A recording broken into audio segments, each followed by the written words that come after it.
يا أيها الذين آمنوا لا تتخذوا اليهود والنصارى أولياء بعضهم أولياء بعض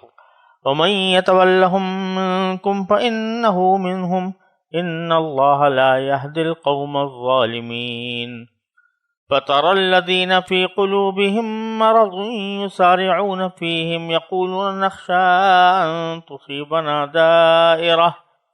فعسى الله أن يأتي بالفتح وأمر من عنده فيصبحوا على ما أسروا في أنفسهم نادمين ويقول الذين آمنوا أهؤلاء الذين أقسموا بالله جهد أيمانهم إنهم لمعكم حبطت أعمالهم فأصبحوا خاسرين يا أيها الذين آمنوا من يرتد منكم عن دينه فسوف يأتي الله بقوم يحبهم ويحبونه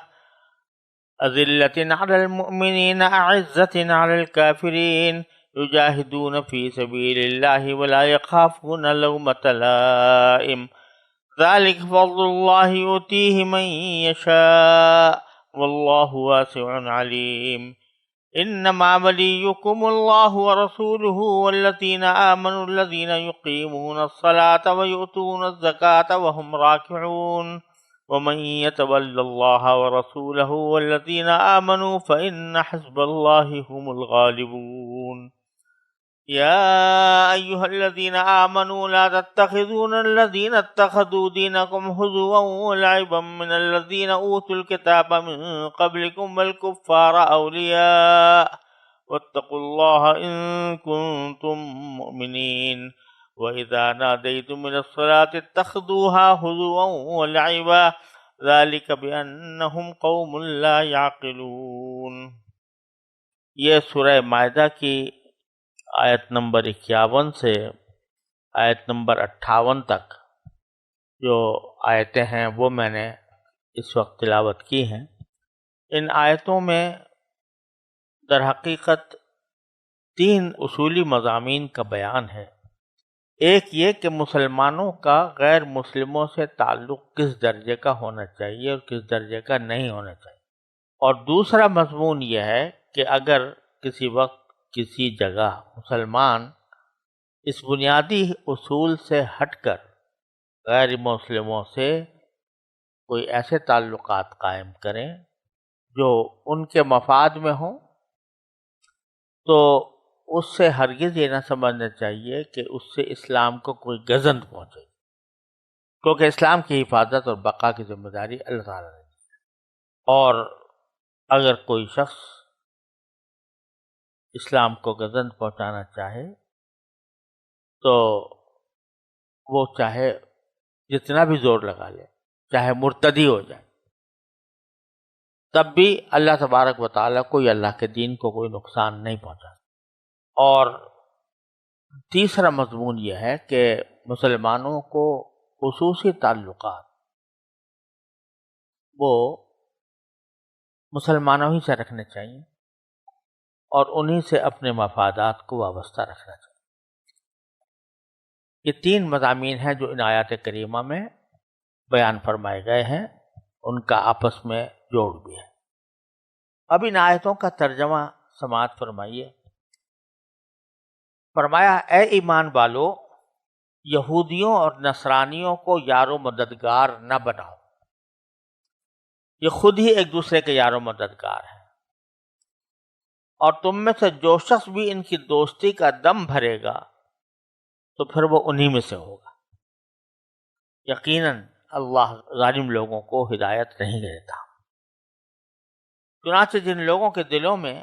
نفاق کا روگ ہے، تم انہیں دیکھتے ہو کہ وہ لپک لپک کر ان میں گھستے ہیں، کہتے ہیں ہمیں ڈر ہے کہ ہم پر کوئی مصیبت کا چکر آ پڑے گا. کچھ بعید نہیں کہ اللہ فتح عطا فرمائے یا اپنی طرف سے کوئی اور بات ظاہر کر دے، اور اس وقت یہ لوگ اس بات پر پچھتائیں جو انہوں نے اپنے دلوں میں چھپا رکھی. اور ایمان والے ایک دوسرے سے کہیں گے کہ کیا یہ وہی لوگ ہیں جنہوں نے بڑے زور شور سے اللہ کی قسمیں کھائی تھیں کہ وہ تمہارے ساتھ ہیں؟ ان کے اعمال غارت ہو گئے اور وہ نامراد ہو کر رہے۔ اے ایمان والو، اگر تم میں سے کوئی اپنے دین سے پھر جائے گا تو اللہ ایسے لوگ پیدا کر دے گا جن سے وہ محبت کرتا ہوگا اور وہ اس سے محبت کرتے ہوں گے، جو مومنوں کے لیے نرم اور کافروں کے لیے سخت ہوں گے۔ اللہ کے راستے میں جہاد کریں گے اور کسی ملامت کرنے والے کی ملامت سے نہیں ڈریں گے۔ یہ اللہ کا فضل ہے جو وہ جس کو چاہتا ہے عطا فرماتا ہے، اور اللہ بڑی وسعت والا، بڑے علم والا ہے۔ مسلمانوں، تمہارے یاد و مددگار تو اللہ، اس کے رسول ایمان لانے والے ہیں جو اس طرح نماز قائم کرتے اور زکوٰۃ ادا کرتے ہیں کہ ان کے دل اللہ کے آگے جھکے ہوئے ہوتے ہیں۔ اور جو لوگ اللہ اور اس کے رسول کو اور ایمان والوں کو دوست بنائے تو وہ اللہ کی جماعت میں شامل ہو جاتا ہے، اور اللہ کی جماعت ہی غلبہ پانے والی۔ اے ایمان والو، جن لوگوں کو تم سے پہلے کتاب دی گئی تھی ان میں سے ایسے لوگوں کو جنہوں نے تمہارے دین کو مذاق اور کھیل بنا رکھا ہے، اور کافروں کو یار و مددگار نہ بناؤ۔ اگر تم باقی صاحب ایمان ہو، اور اگر تم واقعی صاحب ایمان ہو تو اللہ سے ڈرتے رہو۔ اور جب تم نماز کے لیے لوگوں کو پکارتے ہو تو اس پکار کو مذاق اور کھیل کا نشانہ بنا لیتے ہیں۔ یہ سب حرکتیں اس وجہ سے ہیں ان لوگوں کو عقل ہی نہیں ہے۔ اس میں سب سے پہلی آیت میں وہ پہلا مضمون بیان ہوا ہے کہ تم یہود و نصاروں کو اولیاء نہ بناؤ۔ لفظ جو استعمال فرمایا ہے قرآن کریم نے وہ اولیاء کا لفظ ہے، جو جمع ہے ولی کی۔ ولی کے معنی دوست کے بھی ہوتے ہیں، اس کے معنی سرپرست کے بھی ہوتے ہیں، اس کے معنی نگراں کے بھی ہوتے ہیں۔ تو یہاں جو مراد ہے اس کی کچھ تفصیل ہم سورہ آل عمران میں بیان کر چکے ہیں، وہاں گزر چکی ہے کہ در حقیقت دوستی کے مختلف طریقے ہوتے ہیں۔ ایک طریقہ یہ ہوتا ہے کہ آدمی کی دوستی ہے لیکن ملنا جلنا ہے، آپس میں خوش کلامی بھی ہو جاتی ہے۔ یہ اس قسم کی دوستی نہ کسی غیر مسلم سے منع نہیں، لیکن ایک دوستی وہ ہوتی ہے کہ جس میں دونوں دوستوں کا مقصد زندگی ایک ہو جائے، جو عقیدہ وہ رکھتا ہو یہ بھی رکھتا ہو، جو عمل وہ کرتا ہو یہ بھی کرتا ہو، تو دونوں کے مقصد زندگی متحد ہو جائے۔ یہاں جس چیز سے منع فرمایا گیا ہے وہ اس قسم کی دوستی ہے کہ تم یہود و نصارہ کو ایسے دوست نہ بناؤ کہ تمہارا ان کا بالکل جیسا ایک ہی عقیدہ نظر آئے، ایک ہی عمل نظر آئے، ایک ہی مقصد زندگی نظر آئے۔ البتہ دنیاوی معاملات میں ان کے ساتھ اس سے سلوک بھی ہو سکتا ہے، ان کے ساتھ تجارتی تعلقات بھی قائم کیے جا سکتے ہیں، ان کے ساتھ معاملات بھی ہو سکتے ہیں، اور یہاں تک کہ جنگ کے دوران صلح کا معاملہ بھی ان کے ساتھ ہو سکتا ہے، اور صلح کا معاملہ ہو جائے تو پھر ان کے خلاف کوئی کارروائی جائز نہیں رہتی۔ تو اس لیے یہاں جو فرمایا جا رہا ہے کہ ایمان والو، تم یہودیوں اور نصرانیوں کو یار و مددگار نہ بناؤ۔ ہم نے ترجمہ اس کا کیا یار و مددگار، تو ایسا کہ بس سارا بھروسہ انہی پہ کر لیا، جو کچھ بھی کام کریں گے وہ ان کے بھروسے پر کریں گے، ان کے ساتھ ہمارے تعلقات ایسے ہوں گے جیسے کہ ہمارے اور ان کے مقصد زندگی میں کوئی فرق نہیں۔ تو اس کو منع فرمائے۔ جہاں تک حسن سلوک کا تعلق ہے، کوئی پڑوسی غیر مسلم ہے، اس کے ساتھ حسن سلوک کرنا، اس کے ساتھ اٹھنا بیٹھنا، اس کو اپنی کسی خوش کلامی سے خوش کر دینا، یہ ساری باتیں عین جیسے جائز ہیں بلکہ مطلوب ہے، ایک مسلمان سے مطلوب ہے۔ لا ينهاكم الله عن الذين لم يقاتلوكم في الدين ولم يخرجوكم من ديارهم ان تبروهم وتقسطوا إليهم، کہ اللہ تبارک و تعالیٰ تمہیں اس بات سے منع نہیں کرتا کہ جن لوگوں نے تمہارے ساتھ کوئی لڑائی نہیں کی، تمہیں اپنے گھروں سے نکالا نہیں، یعنی تمہارے ساتھ پرامن رہے، تو ان کے ساتھ اگر تم کوئی معاملہ کر لو نیکی کا، انصاف کا، تو اس میں اللہ تعالیٰ تمہیں منع نہیں کرتا اس بات سے۔ تو یہاں پر بھی وہی بات ہے۔ اور اصل میں یہ اس کا پس منظر یہ ہے کہ کچھ لوگ تھے جو ظاہر میں تو اپنے آپ کو کہہ دیتے تھے کہ ہم مسلمان ہیں، مسلمانوں کے پاس آنا جانا بھی تھا، اور مسلمانوں کے سامنے کہتے بھی تھے کہ ہم ایمان لے آئے ہیں، لیکن ان کا اٹھنا بیٹھنا اور کثرت سے تعلقات وہ یہودیوں کے ساتھ ہیں، اور در حقیقت ان کے دل میں یہ بات تھی، اندر تو یہ بات تھی کہ وہ ایسا کرنا چاہتے تھے کہ یہودیوں سے بھی تعلق رہے اور مسلمانوں کو بھی دھوکہ دیتے رہیں کہ بھئی ہم مسلمان ہیں۔ تو یہودیوں کو تعلق رکھنے سے مقصد ان کا یہ تھا کہ کچھ پتہ نہیں چل رہا کہ رسول کریم صلی اللہ علیہ وسلم کی یہ دعوت اور آپ کا یہ کام، آپ کا یہ دین آگے بڑھے گا یا نہیں، جزیرہ عرب میں اس کو قبولیت حاصل ہوگی یا نہیں، رسول کریم صلی اللہ علیہ وسلم فتح پائیں گے یا مشرکین کو فتح حاصل ہوگی۔ لہٰذا وہ چاہتے تھے کہ ان کے ساتھ بھی اپنے تعلقات برقرار رکھیں اور اچھی طریقے سے ان سے ملتے رہیں، بلکہ ان کے ساتھ تعاون بھی کریں، تو تاکہ اگر کبھی موقع آئے رسول کریم صلی اللہ علیہ وسلم اور آپ کے صحابہ کسی وقت شکست کھا جائیں اعوذ باللہ، تو ہم آرام سے یہودیوں کے ساتھ جا کے مل سکیں۔ یہ ان کی تجویز تھی۔ اب جب مسلمان ان کو دیکھتے کہ بھئی یہ یہودیوں کے ساتھ اٹھنا بیٹھنا بہت ہو رہا ہے ان کا، تو ان سے پوچھتے کہ بھئی تم زیادہ تر وہاں رہتے ہو، ان کے ساتھ بہت گھل مل کر رہ رہے ہو، تو کیا وجہ ہے؟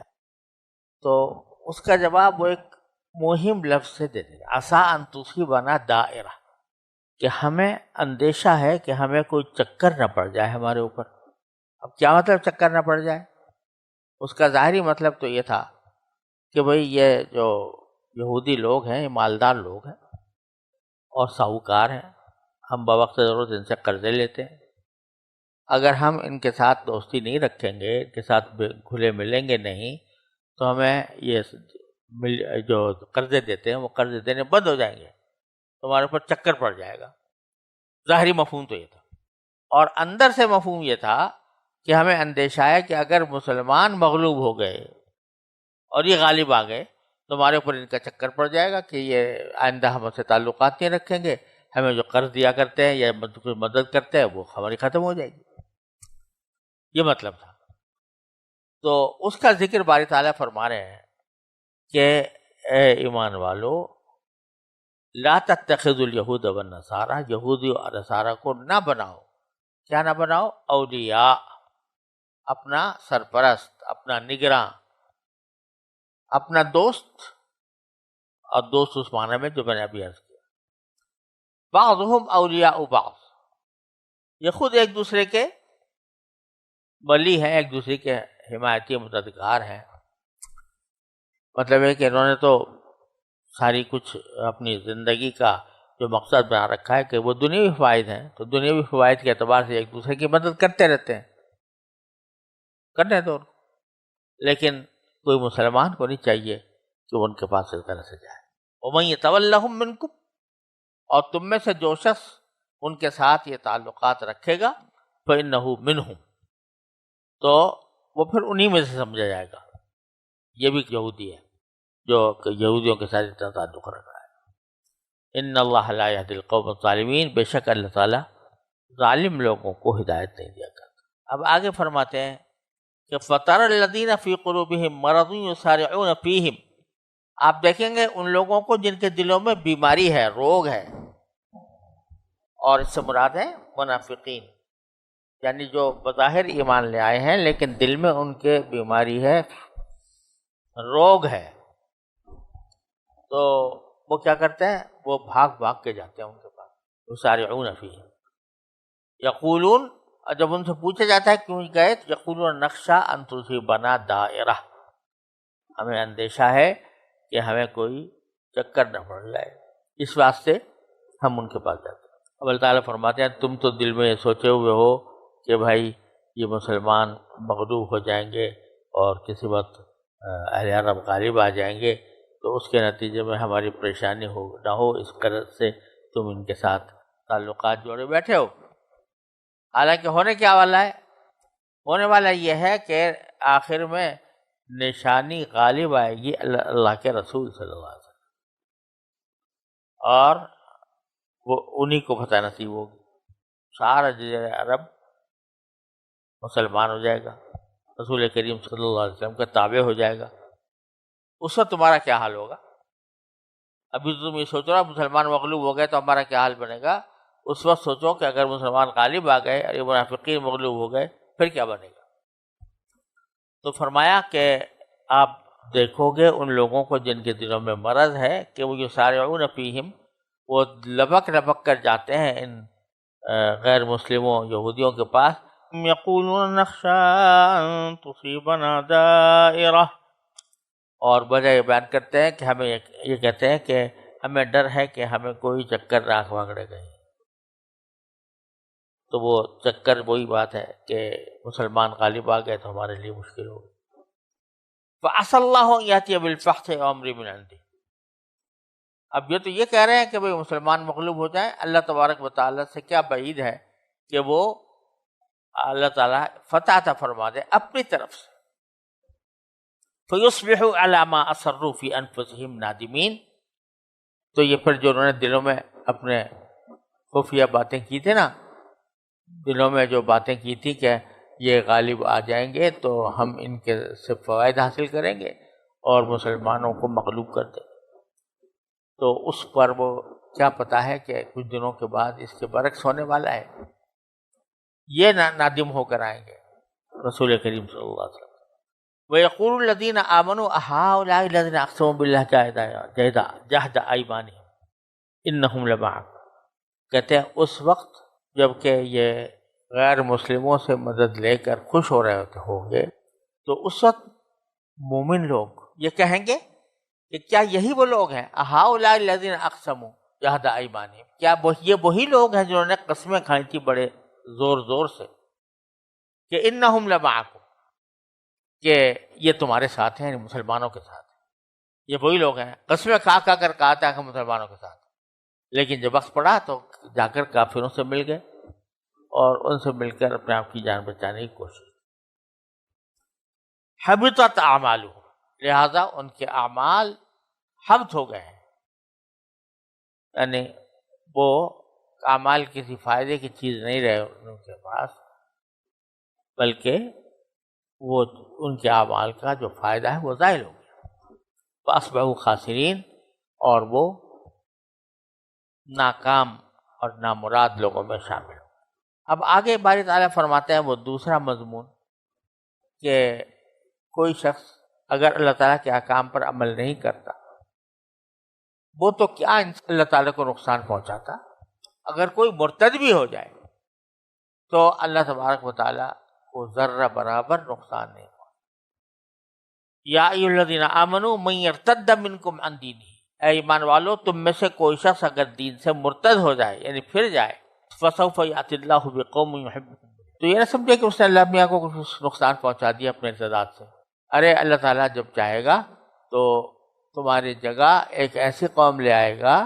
جو اللہ تعالیٰ سے محبت کرتی ہوگی، اللہ اس سے محبت کرتا ہوگا۔ ابھی تو تمہارے ساتھ معاملہ یک طرفہ ہی چل رہا ہے، ہماری طرف سے ہے تعلق اور ہم تمہارے دنیا کے سارے کام پورے کر رہے ہیں، لیکن تم نے جو اپنے فرائض ہیں ان کو بھلایا ہوا ہے۔ تو اس وقت ایسا ہوگا کہ اللہ تبارک و تعالی ایسے قوم لے آئیں گے کہ جو جن سے اللہ محبت کرتا ہوگا اور وہ اللہ سے محبت کرتا ہے، جو اللہ سے محبت کرتے ہوں گے اور جو اللہ ان سے محبت کرے، دو باتیں بیان فرمائیں۔ تو اللہ سے محبت کرنا تو ایک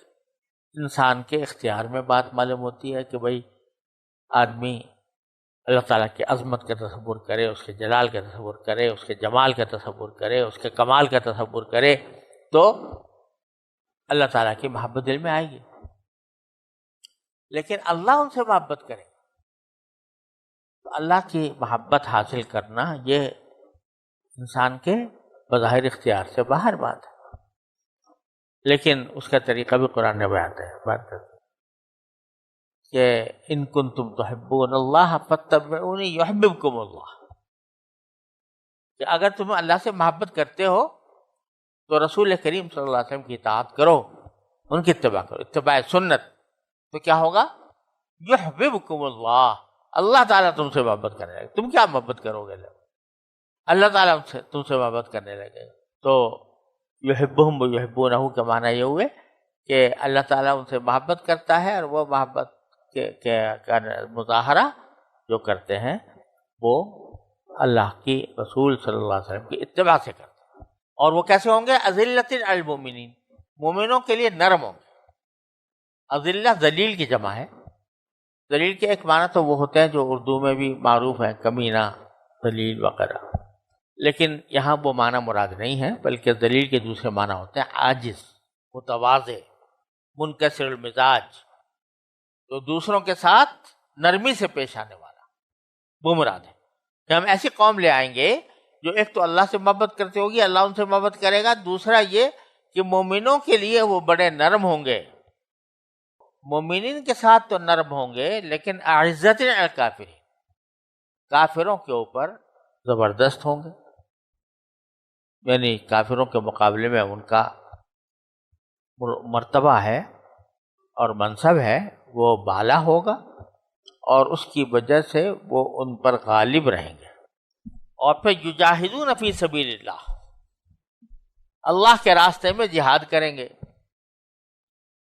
لا یخافون لومۃ لائم، اور ملامت کرنے والے کی ملامت سے ڈریں گے نہیں۔ اگر اللہ کے راستے میں جہاد کرنے جا رہے ہیں اور کوئی ان پر ملامت کرتا ہے کہ بھئی تم اپنی جان خطرے میں ڈال رہے ہو، اپنے بیوی بچوں کو یتیم بناؤ گے، کیا کرو گے، اس قسم کی ملامت کرتا ہے تو اس سے وہ ڈرتے نہیں۔ اور دوسرا یہ کہ اس کا مطلب ایک اور بھی ہے کہ جہاں جہاد کرنا شریعت کا تقاضا ہوتا ہے تو وہاں بعض اوقات جہاد کو روک دینا بھی شریعت کا تقاضا ہوتا ہے۔ تو اگر جہاد کے دوران اس کے رکنے کی نوبت آ جائے تو اس وقت ملامت کرنے والوں کی ملامت کا زیادہ خطرہ ہوتا ہے کہ لوگ یہ کہیں گے کہ بزدلی کی وجہ سے جنگ ہو، تو اس صورت میں بھی تم ملامت کرنے والوں کی ملامت سے نہ ڈرو۔ میں نے اپنے والد ماجد قدس اللہ تعالیٰ سرہ سے سنا، اور حضرت علامہ شبیر احمد صاحب عثمانی رحمۃ اللہ علیہ کی یہ بات نقل فرماتے تھے کہ اگر کوئی شخص سرکار کی حمایت کرے، یعنی حکومت کی حمایت کرے اور حکومت کے ساتھ اچھے تعلقات رکھے، اور ایک صورت یہ ہے کہ اس کے مقابلے میں بغاوت کا اعلان کرے، تو ایک دوسرا طریقہ جو ہے بغاوت کا، یہ اگرچہ عوامی رائے عامہ اور چھوٹے چھوٹے جو طلبہ ہیں ان کے ذہن میں وہ شخص زیادہ قابل قدر ہوتا ہے جو حکومت کے خلاف تلوار اٹھا لے، لیکن اگر کوئی شخص ان سے منع کرے کہ بھئی یہ فتنے کی بات ہے، تو رائے عامہ جو ہے بسا اوقات اس کے خلاف ہوتی ہے، تو وہ رائے عامہ سے ڈر کے بیچارہ بیٹھ جاتا ہے۔ تو لا یخافون لومۃ لائم میں یہ پیغام ہے کہ اللہ کا دین کے اوپر عمل کرنا اور کرانا یہ کسی لائم کی ملامت سے متاثر نہیں ہونا چاہیے، چاہے جہاد کا وقت ہو جہاد کرے، چاہے دوسرا ملامت کر رہا ہو، کہیں رکنے کا وقت ہے تو رکے، چاہے دوسرے لوگ ملامت کر رہے ہو۔ جیسے صلح حدیبیہ کے موقع پر پیش آیا، رسول کریم صلی اللہ علیہ وسلم نے جہاد روکا، قتال روکا، یہاں تک کہ حضرت عمر فرمانے لگے کہ اَوَ فَتْحٌ ہُو، کیا یہ کوئی فتح ہے کہ ہم ذلیل ہو کر دلیل شرائط پر ان سے صلح کریں؟ تو یہ لائم تھا، یہ وہاں ملامت ہو رہی تھی، لیکن اللہ کے رسول صلی اللہ علیہ وسلم، اس کو اللہ کے حکم پر عمل کرنا ہے، تو اس کو کسی ملامت کرنے والے کی پرواہ نہیں۔ ذالک فضل اللہ یؤتیہ من یشاء، اور یہ کہ اللہ کے راستے میں آدمی جہاد کرتا رہے اور کوشش کرتا رہے اور کسی ملامت کرنے والے کی ملامت کا دھیان ہی نہ کرے، یہ اللہ کا خاص فضل ہے جو جس کو چاہتا ہے عطا فرماتا ہے۔ واسع علیم، اور اللہ تعالیٰ واسع۔ پھر آگے ارشاد فرمایا واللہ واسع علیم، اور اللہ تعالیٰ بہت وسعتوں والا ہے، بڑا جاننے والا ہے، تو وہ جس کو چاہتا ہے عطا فرماتا ہے، جس کو چاہتا ہے شکست دے دیتا ہے۔ اب خطاب ہے مسلمانوں سے،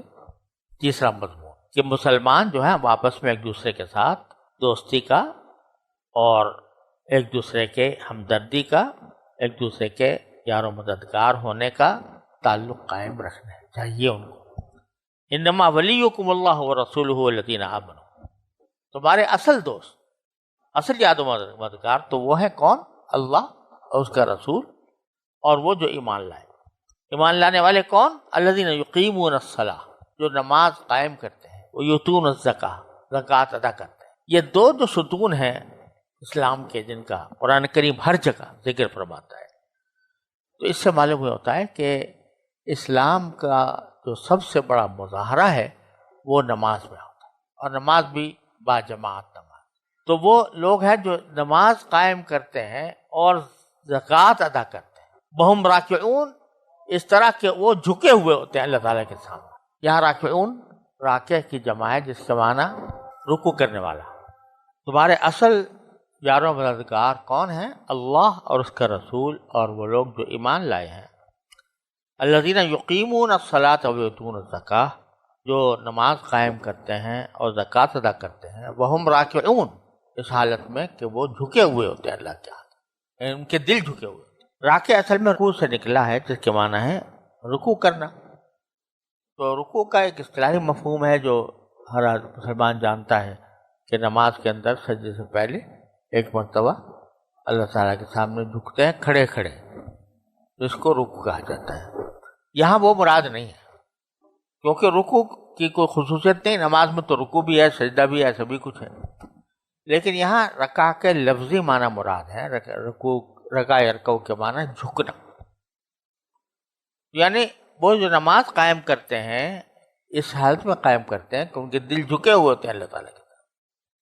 خشوع مراد ہے، خشوع کے ساتھ ہم۔ پھر فرمایا وَمَن يَتَوَلَّ اللَّهَ وَرَسُولَهُ وَالَّذِينَ آمَنُوا فَإِنَّ حِزْبَ اللَّهِ هُمُ الْغَالِبُونَ، جو اللہ کے ساتھ دوستی رکھے گا اللہ مددگار بنائے گا، اور اس کے رسول کو اور مومنوں کو، تو یاد رکھو کہ اللہ کا گروہ ہی غالب آنے والا ہے۔ یعنی جو یہ کام کرے گا وہ اللہ کے گروہ میں شامل ہوگا، حزب اللہ میں شامل ہوگا، اور اللہ کا جو گروہ ہے وہی غالب آنے والا ہے۔ پھر دوبارہ فرمایا یا ایھا الذین آمنوا لا تتخذوا الذین اتخذوا دینکم ہزوا ولعبا من الذین اوتوا الکتاب من قبلکم، اے ایمان والو، ان لوگوں کو اولیاء نہ بناؤ،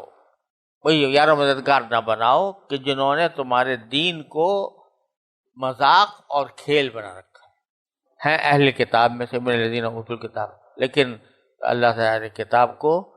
تحریف کرتے ہوئے اس کو ایک مذاق بنایا ہوا ہے، تو ان کے ساتھ اپنا ولایت کا رشتہ قائم نہ کرو۔ یہ خضوع ملعباً، یہ دو مفہوم ہیں اس کے۔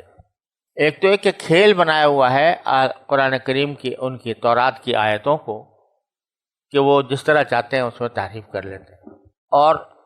دوسرا مطلب یہ ہے کہ انہوں نے خود دین کے اندر ایسی چیزیں ایجاد کر دی ہیں جو ہیں تو کھیل کود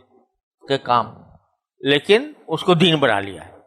جیسے کہ بہت سی رسمیں انسان کے زمانے میں انسان کے رفتہ رفتہ پیدا ہو جاتی ہے، شادی بیاہ کی رسمیں ہیں یا فلاں فلاں کام کی رسمیں ہیں،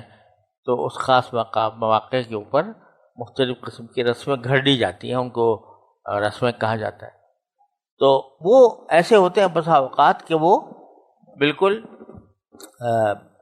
ایسا لگتا ہے کہ یہ کھیل رہے ہیں اور سمجھ رہے ہیں کہ دین کا کام ہو رہا ہے. تو دونوں مفہوم ہیں اس کے. تو ان کو اولیاء نہ بناؤ اور اللہ سے ڈرو اگر تم باقی مومن ہو. ان سے نہ مت ڈرنا، اللہ سے ڈرو. اور ان کا حال تو یہ ہے کہ اذا نادیتم الصلاۃ، جب تم نماز کے لیے اذان دیتے ہو تو اتخذوها حضوا ولعبا، تو یہ اس کو بھی ہنسی ٹٹا بنا دیتے ہیں، اس کا مذاق اڑاتے ہیں. ذالک بانہم قوم لا یعقلون، اس لیے کہ یہ ایسی قوم ہے جو سمجھ نہیں رکھتی. یعنی ایک تو ہے کسی چیز کا انکار، ایک یہ ہے کہ اس کا ہنسی ٹھٹا بنانا، اس کا ہنسی مذاق بنا دینا، استہزاء کرنا. یہ انکار سے آگے کی برائی ہے، اس کا ذکر اللہ تعالیٰ نے یہاں پر فرمایا ہے.